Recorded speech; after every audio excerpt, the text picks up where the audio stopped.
Certamente você já deve ter visto torres como essa daí que estão mostrando na tela, ou na estrada, ou em cima de um morro na sua cidade. Saiba que cada antena dessa aí passou por um processo de cálculo para determinar o tipo que ela ia ser, a altura que ela ia ser, onde ela está apontando e todo um processo de cálculo para garantir que o radioenlace funcionasse de uma forma correta. Aí você pode até comentar, Carlos, eu já trabalhei em provedor via rádio e a gente não fazia cálculo nenhum, né? A gente só colocava a antena, apontava para a região que a gente queria e aí os assinantes tinham a internet. Muito bem, isso realmente ocorre e porque a antena faz um broadcast para todos os assinantes.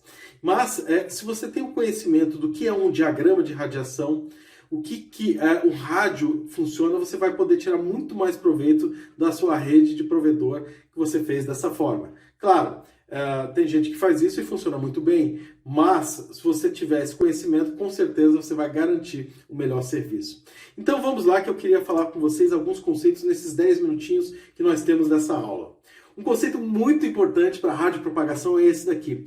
Quanto maior a frequência, menor o alcance. E quanto menor a frequência, maior o alcance. Uma forma da gente saber isso na prática é utilizando a rádio AM, a radiodifusão do radinho. A AM, ela tem as frequências em kHz e elas têm um alcance muito maior do que as bandas de frequência ou as rádios de difusão da FM, que tem as frequências em megahertz. Faça esse teste, embora seja muito difícil a pessoa ter radinho em casa, né? Se você peça para o teu pai e para o teu avô, deve ter um radinhozinho lá de pilha, que você pode botar AM, FM, e você vai notar, se você sintonizar as rádios AM, que você vai pegar rádios de lugares mais distantes do que os da FM. E aqui nós temos algumas variáveis sobre radioenlace. E eu vou falar somente algumas, porque são 10 minutinhos de aula, já foi 3 minutinhos, então tem que correr aqui. Vou falar da zona de Fresnel, fator de correção de curvatura da Terra. Aqui os terraplanistas ficam desesperados, né? Porque a gente faz a correção da curvatura da Terra para poder colocar a antena na altura correta. E aí, como é que explica isso? Né? O desvanecimento, frequência, atenuação do espaço livre, perda nos guias de onda, azimuth, etc. São muitas variáveis. Vamos falar somente algumas delas aqui para que vocês possam compreender. Zona de Fresnel. Quando você tem um enlace da ponta A para a ponta B, existe uma região onde se concentra a maior parte da energia irradiada de uma antena para outra. E essa região tem um formato de um elipsoide imaginário, uma elipse imaginária, uma região volume, que é chamado de elipsoide de Fresnel. E é ali que se concentra a maior parte da energia irradiada. Existem outros elipsoides de Fresnel concêntricos, mas a primeira região, ou chamada primeira zona de Fresnel, é a que concentra a maior parte de energia. E todo o cálculo de radioenlace é feito baseado nessa região. Por exemplo, existe a regra dos 60%.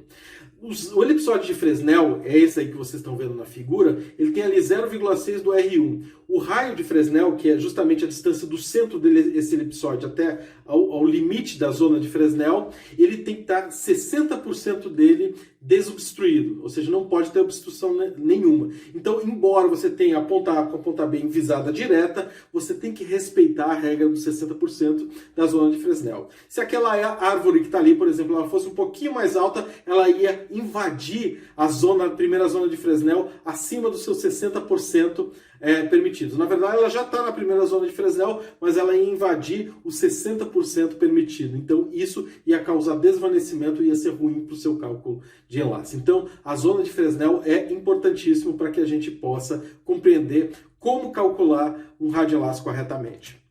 Outra coisa é o fator K, o fator de correção da Terra.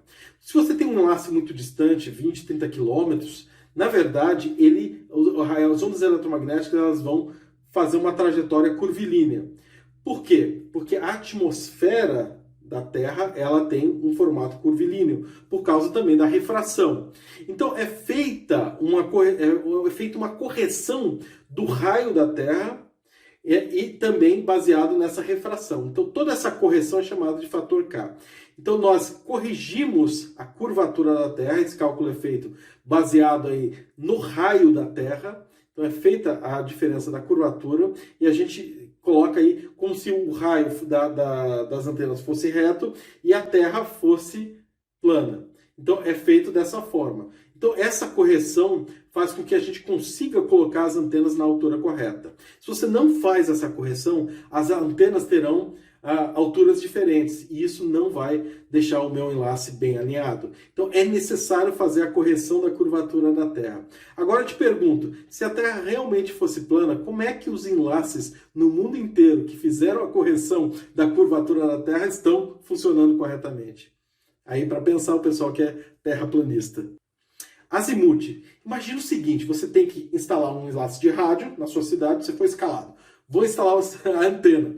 Aí o enlace tem 20 km, aí você instala a antena e você tem que apontar a sua antena lá para outro site que está a 20 km. A não ser que você tenha supervisão, você vai conseguir alinhar, você não vai conseguir alinhar certinho só olhando. O que você usa? Você usa um ângulo. O ângulo, né, em relação ao norte verdadeiro. Então o azimuth é isso, é o ângulo que você coloca a sua antena em relação ao norte verdadeiro. Então o técnico vai lá com uma bússola, ele tem lá apontado o norte verdadeiro, e eu sei no projeto dizendo lá, o azimuth tem que ser, por exemplo, 35 graus. Aí ele vai lá, pega 35 graus, bota o azimuth apontando para a ponta B, e ele tem lá o norte verdadeiro, e ele vai botar, bom, o norte verdadeiro sempre está aqui, então ele coloca a antena exatamente a 35 graus. E lá do outro lado, o técnico também vai ter uma bússola que também vai estar apontada no norte verdadeiro, e a mesma referência dos dois lados, e ele coloca no azimuth complementar, né? Então, somando esses dois ângulos dá 180 graus. Você pode botar, então, a 60 graus um, e o outro a 120 graus, que vai dar certinho, um vai apontar para o outro. Então, é por isso que é feito aí o alinhamento das antenas. Já fiz muito isso em campo, né, utilizando o azimuth. Claro, com o Google Earth, tudo isso fica muito mais fácil. Existe uma diferença entre norte verdadeiro e norte magnético. O norte verdadeiro é o norte geográfico, é o polo norte mesmo, tá lá. E o norte magnético é uma declinação magnética de 20 a 30 graus que ocorre no planeta Terra. Mas nós utilizamos o norte verdadeiro para cálculos em radioenlaces, ok? Então o azimuth é esse ângulo que a gente coloca. Para finalizar, nós vamos falar sobre diversidade. Imagina a seguinte situação. Você alinhou tudo certinho, rádio, enlace, tudo certinho, e você liga o rádio. O rádio vai emitir pela antena uma onda eletromagnética na direção da visada da outra antena. Então, as ondas eletromagnéticas vão percorrer esse caminho. Porém, o que ocorre na prática? Essas ondas eletromagnéticas elas também vão fazer outros caminhos, um multipercurso. E eles vão refletir no solo, no meio do caminho, e vão chegar na ponta B um pouquinho mais atrasados, mas vão chegar também, o mesmo sinal vai chegar um pouquinho defasado. Como que a gente pode aproveitar essa energia que foi refletida?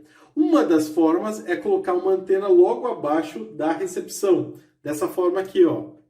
O nome disso é diversidade em espaço. Existem outros tipos de diversidade, diversidade de frequência e etc. Tá? Então se coloca uma antena, uma embaixo da outra, para captar mais energia que está sendo refletida pelo multipercurso. E assim a gente consegue otimizar o nosso sinal. Muitas vezes a antena que é colocada na diversidade em espaço tem um sinal melhor do que a antena direta.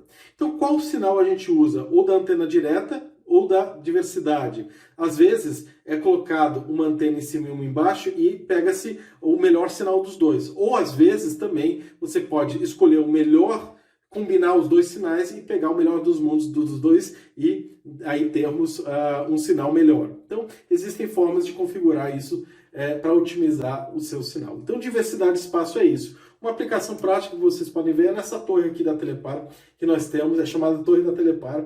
Embora a Telepar não exista mais, mas Torre da Telepar aqui em Curitiba, onde você tem uma antena, vocês olharem aqui, em diversidade um enlace, em diversidade ao outro.